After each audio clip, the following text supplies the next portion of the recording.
All party meeting में मैंने complement किया हमारी आर्म फोर्सेस को और भारत सरकार को कि उन्होंने एक ऑपरेशन सिंदूर को अंजाम दिया। मैंने अपनी बात में ये कहा कि एक इंटरनेशनल कैंपेन हमको चलाना चाहिए टीआरएफ के खिलाफ, और ख़ास तौर से सिक्योरिटी काउंसिल इसको डिजिग्नेट करे और हमको यूनाइटेड स्टेट्स ऑफ अमेरिका को ये बताना है कि वो अपने ही मुल्क में इसको फॉरेन टेररिस्ट ऑर्गेनाइजेशन डिजिग्नेट करे। और क्योंकि आप देखेंगे फरवरी 2025 में हाफिज सईद के बेटे हाफिज अब्दुल रऊफ की एक स्पीच है पीओके में, जिसमें उसने कहा कि 2025 तमाम साल हम लोग जिहाद करेंगे। तो ये जिहाद का नाम लेकर, ये भारत में गलत नाम लेकर कत्ल करना चाहते हैं, आतंक फैलाना चाहते हैं। तो यूएस को हम रिक्वेस्ट करें, उनको लॉबी करें कि ये टीआरएफ को एक फॉरेन टेररिस्ट ऑर्गेनाइजेशन बनाए, पाकिस्तान को एफएटीएफ के ग्रे लिस्ट में डाला जाए।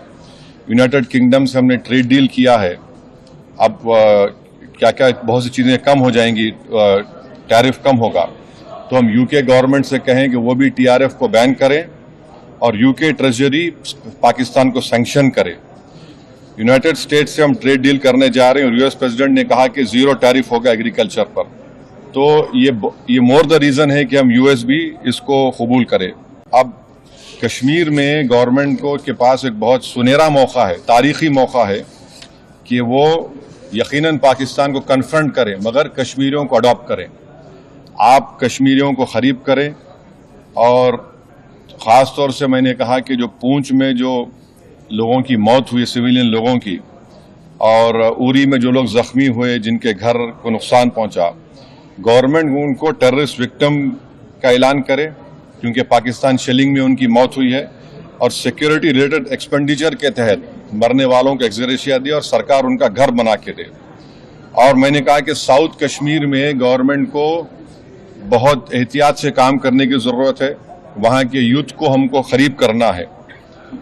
और जो ऑपरेशन सिंदूर हुआ उसका मेरी नज़र में सबसे बड़ा इम्पोर्टेंस ये है कि मुरीद के और भावलपुर पर अटैक होना, ये नॉन टेररिस्ट ऑर्गेनाइजेशन के हेडक्वार्टर्स हैं, ये बहुत अहम जिसको हमको समझने की ज़रूरत है। मिलिट्री स्ट्रेटजी वाइज आप देखेंगे अब हमारे देश के लिए दो फ्रंट पे हॉस्टिलिटी होगी, एलएसी और एलओसी पर।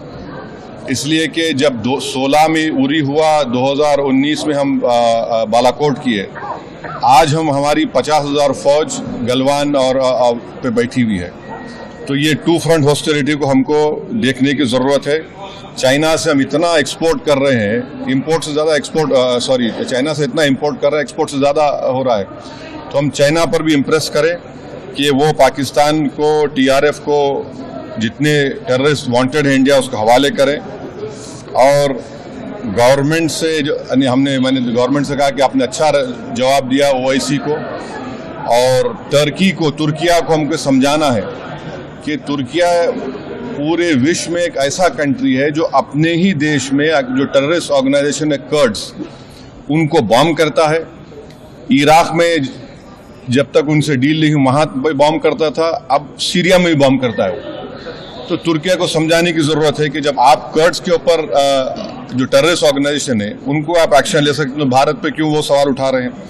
और हमने कहा कि ये आज पाकिस्तान इसको और एस्केलेट ना करे। इस सिलसिले में आज ईरानियन फॉरेन मिनिस्टर दिल्ली में है, सऊदी फॉरेन मिनिस्टर भी दिल्ली में है।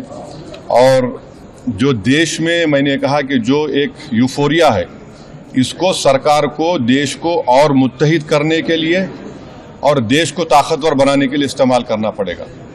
और जो लोग मैंने जिक्र किया, हिमांशी, उस बच्ची का जिसने अपने पति को खोया 6 दिन की शादी के बाद, कि किस तरह सोशल मीडिया पर उसके ऊपर रिकेक हमले किए गए।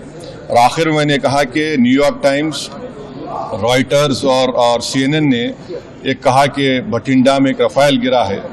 वो सही है गलत है हम नहीं जानते, मगर हमने एक गवर्नमेंट से कहा कम से कम इंडियन एयरफोर्स को आप कहिए कि उसको डिनाई करे, ताकि हमारे आर्म फोर्सेस का मोराल और उनके रेपुटेशन में कोई कमी ना आए।